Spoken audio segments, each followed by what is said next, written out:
Welcome to my channel. I am really sorry তোমাদেরকে এতটা wait করানোর জন্য। আসলে আমার কিছু প্রবলেমস ছিল যে কারণে আমি ডাবিং করতে পারছিলাম না, বাট এখন ঠিক আছে, চলো স্টার্ট করা যাক। লিসা কান্না করতে করতে রুমে আসে। এই লিসা, কি হয়েছে তোর? তুই এভাবে কান্না করছিস কেন? সত্যিই তো। এই লিসা, তোর কি হয়েছে? তুই কান্না করছিস কেন? আরে কান্না না করে বল কি হয়েছে, তবে তো আমরা কিছু বলবো। জিসু, রোজে, আয়ু আমাকে ম্যাথ নিজের রুমে ডেকেছিলাম কিছু গিফট প্রিপেয়ার করার জন্য। আমি গিয়েছিলাম, কিন্তু ওই লম্পট বেটা আমার সাথে জোর জবরদস্তি করতে চেয়েছিল। সত্যি ম্যাথ স্যারটাকে তো আমার সহ্য করা যাচ্ছে না। উফ, আমার কাছে যদি ক্ষমতা থাকতো ইট বেরো টাকটাই ফাটিয়ে ফেলতাম, কিন্তু কিছু করতে পারছি না, কারণ কলেজে যদি অ্যাডমিশন না পাই। আমাদের সাথেও ঠিক এমনটাই হয়েছিল, কিন্তু আমরা কিছুই করতে পারিনি। তোদেরকে কি বলবো বল, আমার নিজেরই তো রাগ হয়, মনে হচ্ছে ওকে খুনই করে দেই। আচ্ছা ছাড়, কালই তো আমরা সবাই এখান থেকে চলে যাব, আজই তো আমাদের শেষ দিন। আচ্ছা চল তাহলে সবাই মিলে কিছু গেম খেলি। চল সবাই মিলে গেম খেলি, কিন্তু কি গেম খেলা যায়? চল ট্রুথ এন্ড ডেয়ার খেলা যাক। ওকে চল তাহলে এটাই খেলা যাক। তো এখানে বলি, তেরা হস্টেলে থেকে পড়াশোনা করেছে, ওদের 12th ক্লাস শেষ, এবার ওরা কলেজ করবে, যে কারণে ওরা যে যার বাসায় চলে যাবে। তো সেই উপলক্ষে কাল ওদের হস্টেলে অনুষ্ঠান আছে। আচ্ছা চল তাহলে খেলা যাক। এই তোর সবাই এখানে আয়। লিসা তুইও আয়, সবাই মিলে একসাথে খেলবো। ওকে তাহলে আমি প্রথম জিজ্ঞাসা করছি, তুই বল ট্রুথ অর ডেয়ার কোনটা নিবি? অফ কোর্স ডেয়ার রোজে, তুই তো জানিস যে আমি ডেয়ার পছন্দ করি। তো এখানে বলি তের বিষয়ে, তে অনেক সাহসী একটা মেয়ে আর অনেক বেশি অ্যাট্রাকটিভ। তে দেগু শহরের একটা ছোট্ট গ্রামের মধ্যবিত্ত পরিবার থেকে বিলং করছে। সত্যি তে তুই অনেক সাহসী, কিন্তু এইবার তুই পালাবি কোথায়? ওকে তো তোর জন্য ডেয়ার হচ্ছে। আরে দাঁড়া রোজে, আমি বলছি। না আমরা বলবো। আচ্ছা থাম তোরা, লিসার মন খারাপ তো ওকে বলতে দে। বল লিসা, তেকে তুই কি ডেয়ার দিতে পছন্দ করবি? কাল স্টেজে সবার সামনে ম্যাচকে থাপড় দিতে হবে আর ওনার কুকর্ম সবার সামনে তুলে ধরতে হবে। কি রেতে পারবি তো? হায় রে, এবার তো আমি নিঘাত শেষ। সো লেডিস অ্যান্ড জেন্টলম্যান, আমাদের এই স্কুল থেকে যে মেয়েটি টপ করেছে সে হচ্ছে Kim Taehyung. So miss Kim Taehyung, please come on to the stage. যা এবার। কালকে ডেয়ারের কথা তোর মনে আছে তো তে? তোকে কিন্তু আজকের এই ডেয়ারটা কমপ্লিট করতেই হবে। তুই তো সব ডেয়ার পারফেক্টলি কমপ্লিট করিস, তাই আজ এটাও কর। সাবধানে, কিন্তু এটা সত্যি অনেকটা রিস্কি। কিছুই বলে না, সে চুপচাপ স্টেজের মধ্যে চলে যায়। কাই থেকে একটা টপ স্টুডেন্টের অ্যাওয়ার্ড দেয়। অ্যাওয়ার্ডটা নিয়ে চলেই আসছিল, কিন্তু তার ডেয়ারের কথা মনে করে সে আবারও কায়ের দিকে ফিরে যায়। তো আমি এখানে আপনাদের বলতে চাই যে তের মতো ব্রাইট স্টুডেন্ট সত্যি আমাদের জন্য অনেক গর্বে। কি হলো তে, কোনো সমস্যা? না স্যার, আমি তো জাস্ট আপনাকে কৃতজ্ঞতা জানাতেই ভুলে গিয়েছিলাম। তে, how dare you to slap me? তোমার লজ্জা করে না একজন ছাত্রী শিক্ষকের গায়ে হাত তুলতে? স্যার আপনার লজ্জা করে না নিজের মেয়ের মতো ছাত্রীদেরকে নিজের রুমে রেখে তাদের সাথে জোর জবরদস্তি করতে? সামনে মাইক্রোফোনের দিকে এগিয়ে যায়। আমি জানি আপনারা হয়তো আমাকে খারাপ ভাবছেন, এমনকি এই কাজের জন্য হয়তো আমি কোনো কলেজে অ্যাডমিশন নাও পেতে পারি, আমার লাইফটা হয়তো হেল হয়ে যেতে পারে, কিন্তু আমি সবসময় সেটাই করব যেটা অন্যায়ের বিরুদ্ধে করা উচিত।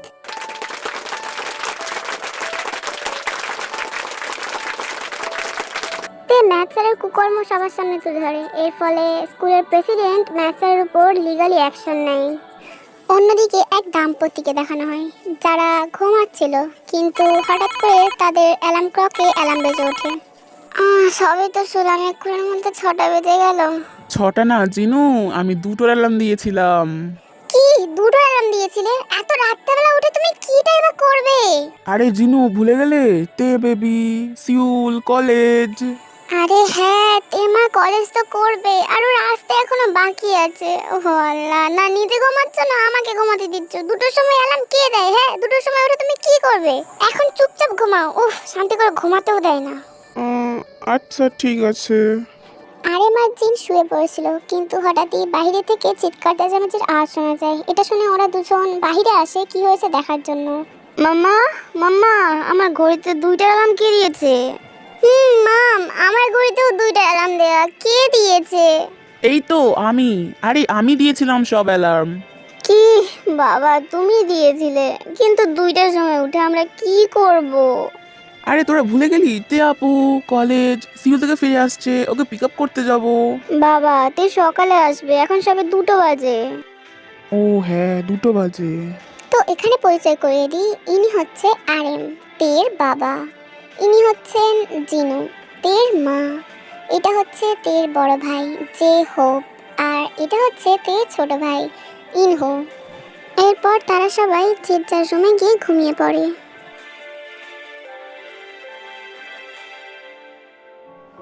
একটা ছেলে হাতে ফুল নিয়ে তেদের বাড়িতে আসে।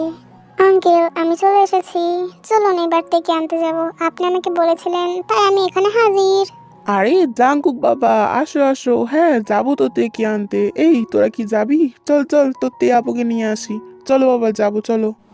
ও শিট, বাবা আই এম রিয়েলি সরি, আমার তো কলেজ আছে। বাবা, আমাকেও তোমার ক্যান্টিনটা দেখতে হবে, আমিও যেতে পারবো না। শুধু আরেম আর জাঙ্কুক যাই তেকে আনার জন্য। ওরে বাপরে, আজকে এতটা জার্নি করেছি, সারা জীবনেও মনে করিনি। আমার কোমর, মনে হয় আমি দিন দিন বুড়ি হয়ে যাচ্ছি। তে প্ল্যাটফর্মে নেমে আরেমদের খুঁজতে থাকে, তখনই সে তাদের দেখতে পেয়ে যায়। ড্যাডি ড্যাডি, আমার সোনা ড্যাডি, তোমাকে অনেক মিস করেছি আমি। তে মা, আমার কলিজার টুকরা, কেমন আছিস মা? আমি অনেক ভালো আছি ড্যাডি। হ্যাঁ Jungkook, Jungkook Jungkook Jungkook Jungkook, কেমন আছো? আমি ভালো আছি তে, তুমি কেমন আছো? আমি তো একদম ঝাকাস আছি। এরপর তারা তেকে নিয়ে বাসায় চলে যায়। মাম্মা মাম্মা মাম্মা মাম্মা, আমার সোনা মাম্মা, আমার কিউট মাম্মা, তোমাকে আমি অনেক মিস করেছি। আমার তেমা, আচ্ছা আচ্ছা আর অনেক হয়েছে, যা ফ্রেশ হয়ে আয়, এসে কিছু খেয়ে নে, দেন তারপরে কথা হবে। এরপর তে ফ্রেশ হয়ে সে নিচে ডাইনিং টেবিলে বসে। আচ্ছা তে মা, এখন বল তুই কোন কলেজে ভর্তি হতে চাস, আমি সেই বুঝে তোকে ভর্তি করাবো। ড্যাডি, আমি ভাবছি ইনহু ভাইয়ের কলেজে যাওয়া যাক, সামনে তো জেহব ভাইয়ের ক্যান্টিন আছে। তুমি কি বলো ড্যাডি এই বিষয়ে? আরে বাহ, এটা তো সত্যি অনেক ভালো হবে। আচ্ছা তে মা, তোকে কেউ হস্টেলে বিরক্ত করেনি তো? বিরক্ত করলে আমাকে বল, আমি সেই বিষয় দেখে নেব। আচ্ছা আচ্ছা অনেক হয়েছে আরেম, এবার থামো, ওকে কিছু খেতে দাও। যখন থেকে এসেছে তখন থেকেই খালি তাকে প্রশ্ন করে যাচ্ছে। উফ, আজব তো, এতদিন পর আমার কলিজার টুকরা, আমার সোনা, আমার মেয়ে আমার বাসায় ফিরে এসছে, তো ওকে প্রশ্ন করবো না তো কি তোমাকে করব? আচ্ছা ড্যাডি মাম্মা, অনেক হয়েছে, এবার থামো তোমরা। তের মুখে হাসি দেখে আরেম আর জিন অনেক খুশি হয়। সন্ধ্যাবেলা ইনহো কলেজ শেষ করে আর জেহব নিজের ক্যান্টিন বন্ধ করে দুজনেই বাসায় ফিরে আসে। তে সোফায় বসে টিভি দেখছিল। কিরে তে, আমার সোনা বোন, কেমন আছিস? তে আপু, ফাইনালি তুমি চলে এসেছো। জেহব ভাইয়া, ইনহো ভাই, আমি তোমাদের অনেক মিস করেছি। আমিও তোকে অনেক মিস করেছি। আপু, আমিও তোমায় অনেক মিস করেছি। আচ্ছা আচ্ছা অনেক হয়েছে, এখন সবাই এসে খেয়ে নাও, ডিনার রেডি। তারা সবাই গিয়ে ডিনার করতে থাকে, তখন জিন বলে, আচ্ছা শোন না জেহব বাবা, তোর তে বোন বলছিল যে ইনহুর কলেজে ভর্তি হবে, সামনে তো তোর ক্যান্টিনও আছে, ওকে একটু চোখে চোখে রাখিস, ঠিক আছে?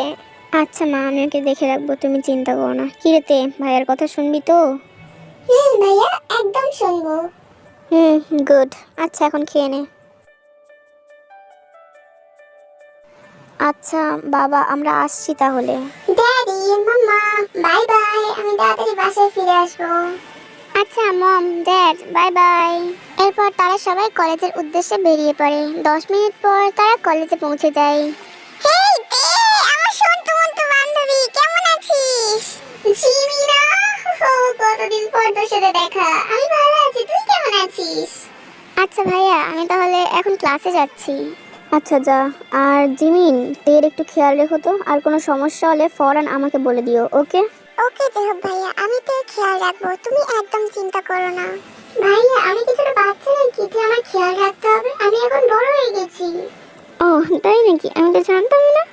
আচ্ছা শোন, মন দিয়ে ক্লাস করবি, আর টিফিনের সময় আমার ক্যান্টিনে চলে আসিস।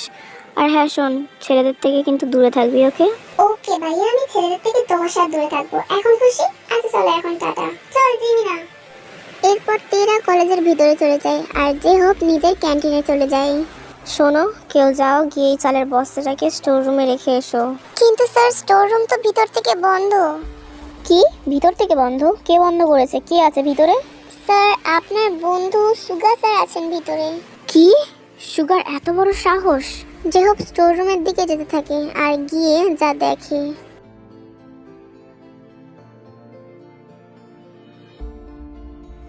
সুগা, বাইরে বেরো বলছি। জেহব এত জোরে ধমক দিয়েছিল যে ক্যান্টিনে থাকা সবাই হতভম্ব হয়ে জেহবের দিকেই তাকিয়েছিল। আর এদিকে জেহবের আওয়াজ পেয়ে সুগাও কিস ব্রেক করে মেয়েটাকে নিয়ে বাইরে আসে। কি হলো দোস্ত, এত জোরে ডাকার কি আছে? আমাকে জাস্ট একটা আওয়াজ দিয়ে দিতিস, তাহলেই তো আমি বাইরে চলে আসতাম। সুগা, আমাকে পরিষ্কার করে বল যে তুই স্টোর রুমের ভিতরে কি করতে গিয়েছিলি। জেহব, তুই তো জানিস যে আমি... দেখ সুগা, এটা আমার কাজের জায়গা, তোর বাড়ি না। তো আইন্দাসে এখানে এসে কোনো উল্টাপাল্টা কাজ করবি না, আন্ডারস্ট্যান্ড? আচ্ছা আচ্ছা, শান্ত হ। তোর যেটা ভালো লাগে না সেটা আর এখানে কখনো করবো না। বাট একটা প্রশ্ন করি, সকালে যে মেয়েটাকে বাইকে করে নিয়ে এলি ওটা কি? মাশাআল্লাহ, একদম সেই দেখতে। এইবার জেহব সুগার কলার চেপে ধরে আর বলে, দেখ সুগা, তোর সাথে কিন্তু আমার কোনো শত্রুতা নেই, কিন্তু আমার বোনের আশেপাশেও যদি তোকে দেখি তোর জন্য কিন্তু খুব খারাপ হবে। তাই বলছি আমার বোনের থেকে দূরে থাকবি। চিল ডুড, তোর বোনের আশেপাশে তো আমি থাকবো না, বরং ওর কাছেই থাকবো। আমি তো ভাবছি ওর সাথে ফ্রেন্ডশিপ করব। চল বাই, চলো বেবি। চলো ডার্লিং। জিওপ ওখানে রাগে লাল হতে থাকে। আর অন্যদিকে তে জিমিনের সাথে কথা বলতে বলতে আসছিল, কিন্তু হঠাৎই একটা ছেলের সাথে ধাক্কা লেগে যায়। Oops, I am really sorry. আপনার লাগেনি তো? No no, it's okay, I am fine. আপনি ঠিক আছেন তো? আমি ঠিক আছি। আচ্ছা, একটা কথা বলি, যদি আপনি কিছু মনে না করেন তো। আপনাকে অপূর্ব দেখতে, মনে হচ্ছে যেন জান্নাত থেকে কোনো পরী নেমে এসেছে। এটা বলে সুগা ওখান থেকে চলে যায়। আর তে ওখানে স্ট্যাচুর মতো দাঁড়িয়ে থেকে সুগার বলা কথাগুলো মনে করতে থাকে। কি রে তে, এখানে কি দাঁড়িয়ে থাকবি নাকি ক্লাসের জন্য যাবি? ও হ্যাঁ, চল জলদি। এরপর তারা দুজন ক্লাস অ্যাটেন্ড করতে চলে যায়। জানিস তে, আমি না জাঙ্কুককে অনেক ভালোবাসি। 4 বছর হয়ে গেল ওকে ভালোবাসি, কিন্তু এখনো পর্যন্ত ওকে বলতেই পারলাম না। কি, জাঙ্কুককে এখনো পর্যন্ত বলতে পারিসনি? আবে, তুই কি করছিস তাহলে এতদিন ধরে? না মানে... আচ্ছা ছাড়, তোর দায়িত্ব কিছু হবে না। আমি সময় পেলে বরং জাঙ্কুককে পার্কে ডাকবো, তখন নয় ওকে বলে দিস। আর এমনিতেও জাঙ্কুক তো আমার ছোটবেলাকার বন্ধু। এই আর কি যে ওর বাবা নেই, বাট আন্টি অনেক ভালো। তো এখানে বলি জাঙ্কুকের বাবা নেই। আসলে জাঙ্কুকের যখন 7 বছর বয়স ছিল তখন তার বাবা একটা অ্যাক্সিডেন্টে মারা যায়। আমি জানি রেতে, সত্যি আমি জাঙ্কুককে অনেক অনেক অনেক ভালোবাসি। আহা, সেটা দেখতেই পাচ্ছি। যা শয়তান মেয়ে, সারাক্ষণ খালি আমাকে লজ্জা দেয়। কলেজ ছুটি হয়, সবাই যে যার বাসায় চলে যাচ্ছিল, তখন তের নজর পড়ে জাঙ্কুক বাইক নিয়ে কারোর জন্য ওয়েট করছে।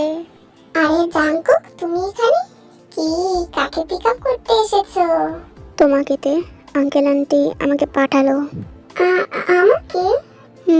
চলো। আচ্ছা তে, যা, আমি বরং বাসায় চলে যাই। Bye bye. এখানে জিমিনের একটু অন্যরকম লাগলেও সে তেকে কিছুই বুঝতে দেয় না। জাঙ্কুক তেকে নিয়ে বাসায় চলে যায়। মাম্মা, ড্যাডি, আই এম হোম। আমি চলে এসেছি। এই যে আরিম, শুনছো? নাও, এসে গেছে তোমার কলিজার টুকরা। সারাদিন তো আমায় জ্বালাতন করছিলে, কখন আসবে তেমা, কখন আসবে তেমা। নাও, এসে গেছে তোমার তেমা। এখন তুমি কোথায় চলে গেলে? কি হয়েছে মাম্মা? আমি তো কিছুই বুঝতে পারছি না। আর বলিস না, তোর কলেজ যাওয়া থেকে এখন পর্যন্ত মনে হয় তোর বাবা 100 বার প্রশ্ন করেছে, তেমা কখন আসবে, তেমা কখন আসবে। কই কই আমার তেমা কই? তোকে দেখলে তবে আমার মনটা ঠান্ডা হয় রে মা। জাঙ্কুক বাবা, জিনু, তুমি জাঙ্কুককে ভেতরে ডাকুনি? এসো বাবা, ভেতরে এসো। আরে আমি তো দেখিনি। জাঙ্কুক বাবা, ভেতরে এসো। It's okay aunty. আঙ্কেল, যদি আপনি কিছু মনে না করেন, আমি কি থেকে নিয়ে একটু ঘুরতে যেতে পারি? সন্ধ্যার আগে ওকে বাসায় দিয়ে যাব। কিন্তু জাঙ্কুক বাবা, তে তো... একদম, যাও, নিয়ে যাও, ঘুরে এসো। Thank you so much uncle. কি, ঘুরতে যাব? ইয়ে, থ্যাংক ইউ ড্যাডি। এরপর তে বইপত্র গুছিয়ে রেখে জাঙ্কুকের সাথে বেরিয়ে যায়। আরিম আগে থেকেই জানতো যে জাঙ্কুক তেকে লাইক করে আর বিয়ে করতে চায়। আরিম, তুমি... জিনু, তোমার মনে হয় না যে জাঙ্কুক আমাদের তেমায়ের জন্য অনেক পারফেক্ট? আমি ঠিক বুঝলাম না। আরে জিনু, জাঙ্কুক তেকে সেই ছোট্টবেলা থেকে অনেক ভালোবাসে, তেকে বিয়ে করতে চাই। ও, এটা তো সত্যিই অনেক খুশির খবর। আরে জাঙ্কুক বাবার মতো ছেলে খুঁজলেও পাওয়া যাবে না। তুমি যদি বলো আমি গিয়ে জাঙ্কুকের মা মিসেস চিয়ানের সাথে এই বিষয়ে কথা বলবো। এখন না জিনু, আগে তেমায়ের পড়াশোনা কমপ্লিট হোক, তারপর নয় একদিন আমি নিজে গিয়ে মিসেস চিয়নের সাথে এই বিষয়ে কথা বলে আসব।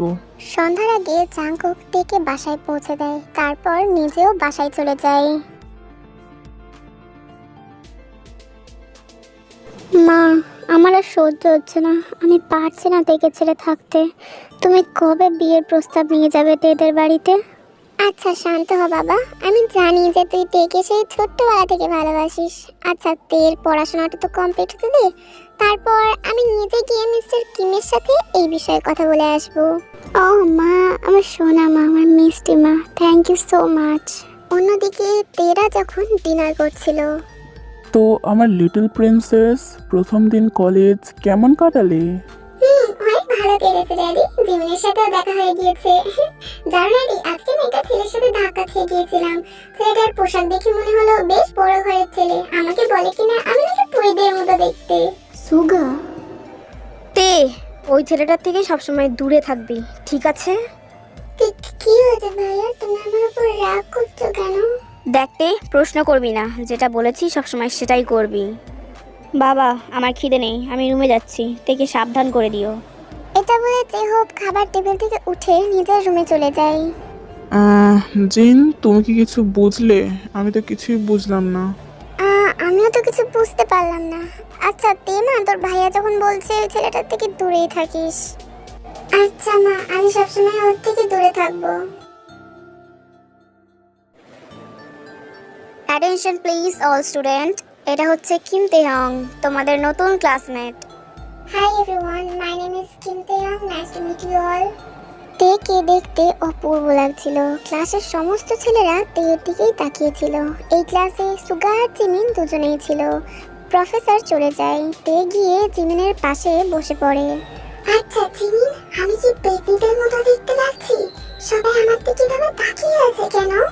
পেতনি না রে তে, তোকে দেখতে পুরো হুড়ের মতো লাগছে। আমি নিজেও তো তোর উপর ক্রাশ খাচ্ছি। যা শয়তান মেয়ে, দুষ্টামি ছাড়া আর কিছু পারিস না না তুই? দাঁড়া, আজ তো তোর খবর আছে। আমার খবর আছে? টিফিনে তে আর জিমিন জেহপের ক্যান্টিনে যাচ্ছিল, কিন্তু হঠাৎই সামনে সুগা চলে আসে। হে কিম তেহং, তুমি আমাদের ক্লাসের নিউ, তাই আমি তোমাকে ওয়েলকাম জানাতে এসেছি। তোমাকে তুমি বলে ডাকছি বিকজ আপনি এটা শুনতে কেমন অচেনা অচেনা লাগে। তুমি কিছু মনে করছো না তো? No, it's okay. তো আমি হচ্ছি সুগা। আসলে তোমাকে সত্যি অনেক সুন্দর দেখতে, ক্লাসের সব ছেলেরা তো তোমাকে দেখে ফিদাই হয়ে গেছে।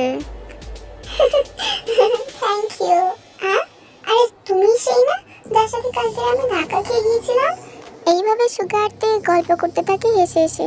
এদেরকে দূর থেকে জেহব দেখে ফেলে। জেহব ছুটে চলে আসে তের কাছে, তারপর সুগাকে জোরে একটা পাঞ্চ মারে। সুগা ইউ বাস্টার্ড, তোকে না আমি বারণ করেছিলাম আমার বোনের আশেপাশেও যেন তোকে আমি না দেখি। জেহব এত জোরে পাঞ্চ করেছিল যে কারণে সুগার নাক থেকে ব্লাড আসতে শুরু করে দেয়। জেহব কয়েকবার এইভাবেই সুগাকে পাঞ্চ করে। কিছুক্ষণ পর এই খবর সুগার ফ্যামিলি আর তের ফ্যামিলির কাছে পৌঁছে যায়। তের ফ্যামিলি থেকে মিস্টার নামজন আসে সুগার কাছে মাফ চাইতে, আর অন্যদিকে মিসেস মিন তো পুলিশ নিয়ে চলে এসেছিল জেহবকে ধরিয়ে দেবে বলে। অফিসার, এই হচ্ছে সেই লোফার ছেলে, একে অ্যারেস্ট করুন। দেখুন মিসেস ইয়ঞ্জন, প্লিজ এমনটা করবেন না, আমাদের সম্মান মাটি মিশে যাবে। আমি আপনার কাছে মাফ চেয়ে নিচ্ছি। এমনটা করব না তো মিস্টার নামজুন, যখন আপনার লোফার ছেলে আমার ছেলেকে মারছিল তখন আপনি কোথায় ছিলেন? অফিসার, একে নিয়ে যান। তো এই হচ্ছে সুগার মা, মিসেস মিনিয়নজুন। আই হোপ কি এনার চরিত্র আর খুলে বলতে হবে না। যাই হোক, তো পুলিশ অফিসার আমাদের জেহবকে নিয়ে যাচ্ছিল, কিন্তু সামনে থেকে সুগা আসে। দাঁড়ান অফিসার, জেহবকে ছেড়ে দিন, ওর কোনো দোষ নেই, সব দোষ আমার। জেহব আমার বন্ধু, আর আমি ওর উপর কোনো কেস করতে চাই না, সো লিভ হিম। সুগা বাবা, তুই এটা কি বলছিস? ও তোকে মেরেছে, আর তুই? মম, তুমি এটা ভালো করেই জানো যে আমি একবার বলা কথা দুবার বলতে বেশি পছন্দ করি না। সুগা আর মিসেস মিন ইয়নজুন ওখান থেকে চলে যায়। জেহব তো ওখানে দাঁড়িয়ে দাঁড়িয়ে ভাবতে থাকে যে সুগা তাকে কেন ছেড়ে দিল। সে তো চাইলে তাকে ধরে দিতে পারতো। ড্যাডি আমি আসছি, আজকে বাসায় আসতে হয়তো একটু লেট হতে পারে। কোথায় যাচ্ছিস তেমা? আজ না সানডে, আজ তো কলেজ বন্ধ। ড্যাডি আমি বলছিলাম না আমার টিউশনের ক্লাস আছে। ও আচ্ছা ঠিক আছে, সাবধানে যাস, ঠিক আছে তেমা?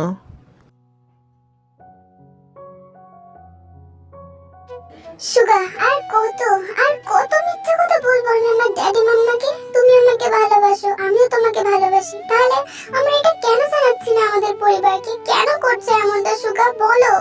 তে তুমি কি আমাকে সন্দেহ করছো? না সুগা, আমি তোমাকে সন্দেহ করছি না, আমি শুধু বলতে চাইছি। থাকতে আমি বুঝেছি, তোমাকে আর কিছু বলতে হবে না। আসলে তে সত্যি যদি তুমি আমাকে ভালোবেসে থাকতে তাহলে আমার অবস্থাটা হয়তো তুমি বুঝতে পারতে। এটা বলে সুগা ওখান থেকে চলে যেতে থাকে। সুগা দাঁড়াও বলছি, দাঁড়াও, তুমি কোথায় চলে যাচ্ছ আমাকে রেখে? তুমি জানো না আমি তোমাকে কতটা ভালোবাসি। আমি জানিতে আমি তোমাকে রেখে কোথাও চলে যাচ্ছি না, আমি শুধু তোমাকে বলতে চাইছি তে তে তুমি। সুগা আমি সত্যি তোমাকে অনেক ভালোবাসি সুগা, সত্যি। এটা শুনে এবার সুগা তের উপর হাবি হতে থাকে।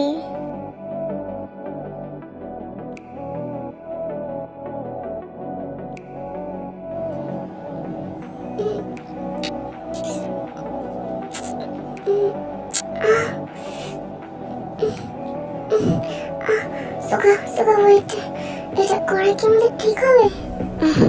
যন্ত্রবাড়িতে আমি সবসময় তোমার পাশে থাকবো, প্লিজ এখন আমাকে বাধা দিও না।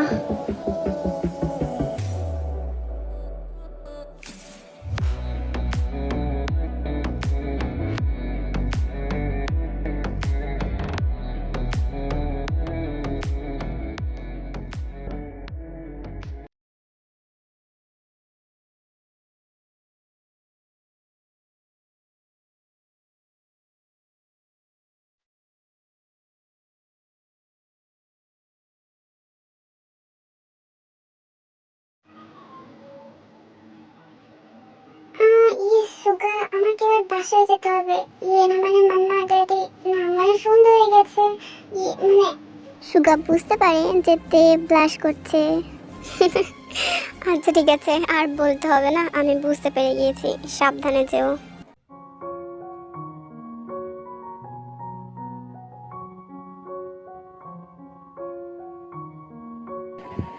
আরে তে তুমি এখানে? তুমি এদিকে কি করতে এসেছিলে? না মানে জাঙ্কুক, আমি পড়তে এসেছিলাম। জাঙ্কুক নোটিস করে তের পা এলোমেলো পড়ছে, তে ঠিক করে হাঁটতে পারছে না। জাঙ্কুকের একটু অন্যরকম লাগলেও সে তাকে কিছুই বুঝতে না দিয়ে তেকে কোলে তুলে নেয়, তারপরে তেদের বাড়ির দিকে হাঁটতে শুরু করে। জাঙ্কুক তোমাকে কেউ কিছু বলতে চাই, কালকে সকালবেলা তুমি পার্কে চলে যাবে, তাহলে তুমি তাকে দেখতে পাবে। জাঙ্কুক ভাবে হয়তো তে তাকে তার ভালোবাসার কথা জানাবে, এটা ভেবে জাঙ্কুক অনেক খুশি হতে থাকে। জাঙ্কুক থেকে বাসায় পৌঁছে দিয়ে চলে যায়, আর অন্যদিকে তে বাসায় পৌঁছেই আগে নিজের রুমে গিয়ে জিমিনকে ফোন করে।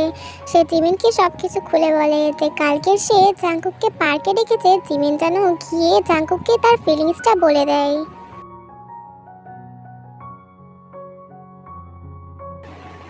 জিমিন পিছন থেকে এসে জাঙ্কুককে জড়িয়ে ধরে।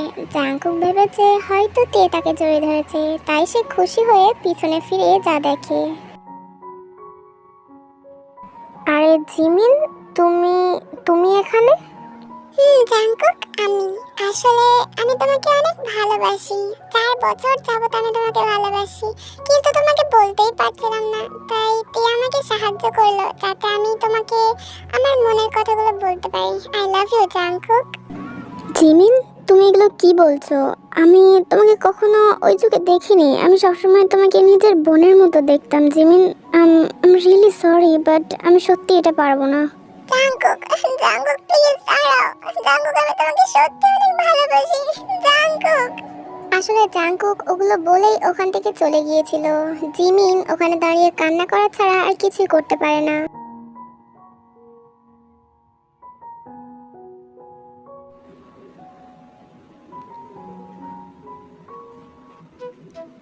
নির্লজ্জ বেহা মেয়ে কোথাকার, বাবা একে জিজ্ঞাসা করে কোথায় গিয়েছিল।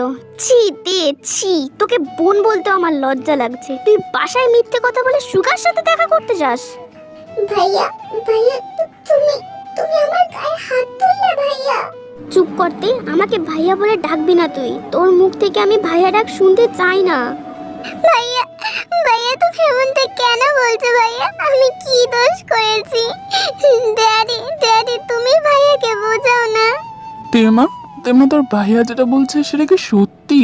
তুই সবসময় বাসায় মিথ্যে কথা বলে কি সুগার সাথে দেখা করতে যেতিস? এই যে তোমরা আমার মেয়েটাকে কেন এত কষ্ট দিচ্ছ? ও কি করেছে? তেমা সত্যি করে বলতো, এগুলো কি সত্যি? তে আপু সবাইকে বলে দে যে এগুলো সব মিথ্যে, তুই এমনটা করিসনি।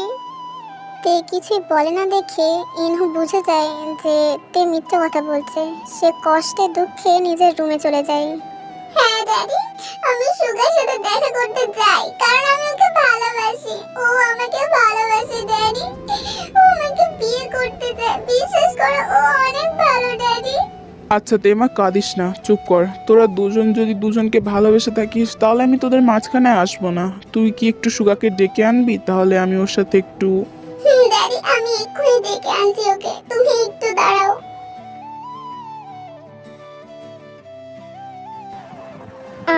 আসসালামু আলাইকুম আঙ্কেল আন্টি, আমি সুগা। তে নিশ্চয়ই আপনাদের বলেছে। বাবা বসো। তে আমাকে বললো তোমরা নাকি অনেক ভালো বন্ধু, একে অপরকে পছন্দ করো। তা বাবা, তুমি কি তোমার মা বাবার সাথে এই বিষয়ে কথা বলেছো? কোন বিষয়ে আঙ্কেল? দেখো বাবা, আমরা বলছি না যে এখনই, কিন্তু পড়াশোনা শেষ করার পর তোমরা বিয়ে তো করবেই। বিয়ে? না আন্টি, আমি তেকে বিয়ে করতে পারবো না। ওকে পছন্দ করি মানে তো এই নয় যে ওকে বিয়ে করতে হবে।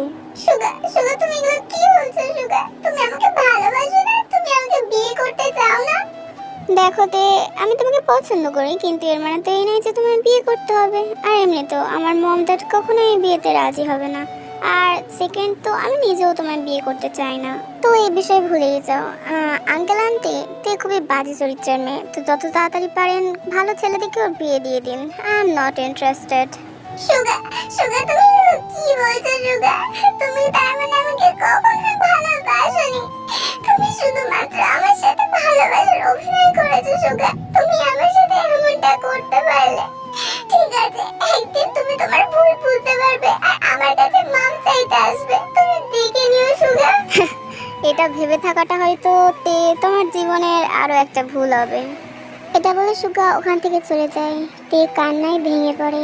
এইভাবে কেটে যায় কয়েকটা দিন।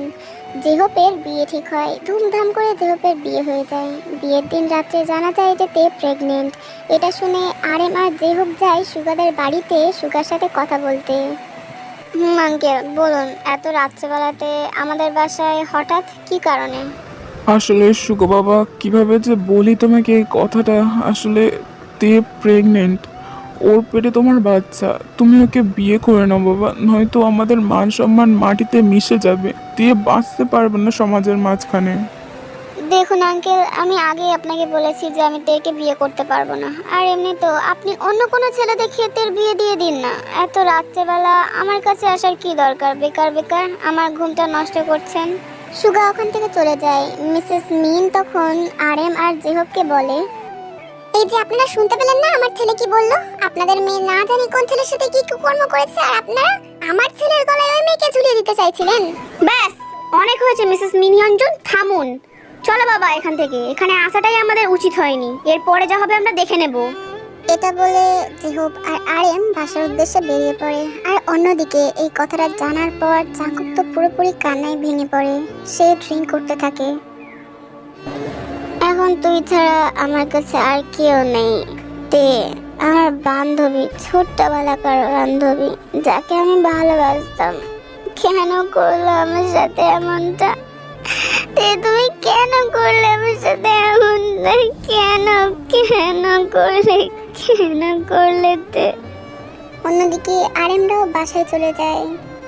এই যে তোমরা চলে এসেছো, বলো না ওনারা কি বললো? ওনারা কি বললো বলো না। তেমাকে কি ওনারা মেনে নেবে বলেছে? জিন জিন আমি কিছুই করতে পারলাম না। জিন আমি কিছুই করতে পারলাম না। এখন তো শুধু একটাই রাস্তা আছে। জিন বুঝতে পারে আরএম অ্যাবর্শনের কথা বলছে। জিন তের রুমে যায় তেকে বোঝানোর জন্য। তে নিজের রুমে বসে কান্না করছিল। তেমা, তোর বাবা বলছিল। না মাম্মা, আমি আমি অ্যাবর্শন করাতে চাই না। আমি এই বাচ্চাটাকে মেরে ফেলতে চাই না মাম্মা। এই বাচ্চাটা তো কোনো দোষ করেনি, তাহলে কেন ওকে মেরে ফেলবো? আমি নিজে পড়বো, ওকেও পড়াবো মাম্মা। প্লিজ তোমরা এর সাথে কিছু করো না। কিন্তু তেমা, মাম্মা মাম্মা প্লিজ আমাকে জোর করো না। এরপর আর কি তে নিজের খুব ভালো করে খেয়াল রাখতে থাকে, কিন্তু এই অবস্থাতে সমাজের মাঝখানে বেঁচে থাকাটা খুবই কঠিন। তে আর তের পরিবারকে প্রতিনিয়ত লাঞ্ছনা বঞ্চনা সহ্য করতে হয়। তের বন্ধু জিমিনও এই সময় তেকে ভুল বুঝে দূরে সরে যায়। এই সময়টা তের জন্য অনেক কষ্টকর ছিল। এই সময়ে শুধুমাত্র জাঙ্কুককে তে নিজের কাছে পেয়েছে, যে তাকে ফুললি সাপোর্ট করেছে, তার খেয়াল রেখেছে। এইভাবেই কাটতে থাকে দিন। একদিন তেদের কলেজে একটা ফাংশন ছিল। সেই ফাংশনে তে স্টেজে উঠে কিছু বক্তৃতা দেয় তার জীবনে ঘটে যাওয়া ঘটনার সম্বন্ধে। আমি জানি আপনারা আমাকে ঘৃণা করেন। যদি আমার মন্ত্রে পড়ে বিয়ে হতো তাহলে আপনারা আমাকে কত ভালোবাসতেন, কত আদর করতেন। এটা করিস না, বাচ্চার ক্ষতি হতে পারে। এটা কর, বাচ্চার ভালো হবে। শুধুমাত্র আমার বিয়ে হয়নি বলে আপনারা আমাকে ঘৃণা করেন। কিন্তু আমি কি করব? আমার কোথায় দোষ আছে? আমি তো শুধু ভালোবেসেছিলাম, সত্যিকার ভালোবেসেছিলাম। কিন্তু হ্যাঁ, আমার দ্বারা ভুল হয়ে গেছে। কিন্তু এই ভুল আমি একা করিনি, আমার সাথে অন্য একজনও ছিল।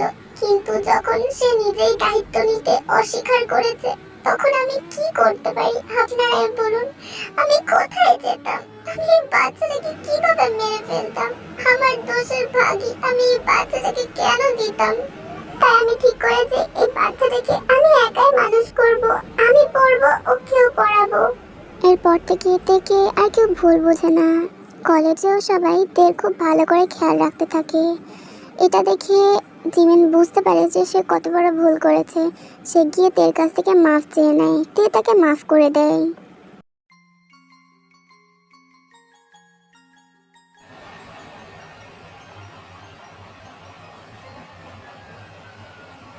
জাঙ্কুক, তুমি কি আমাকে এখনো ততটাই ভালোবাসো যতটা আগে বাসতে? তুমি কি আমাকে এখনো নিজের করে নিতে চাইবে জাঙ্কুক? তে আমি তোমাকে ঠিক ততটাই ভালোবাসি যতটা আগে বাসতাম।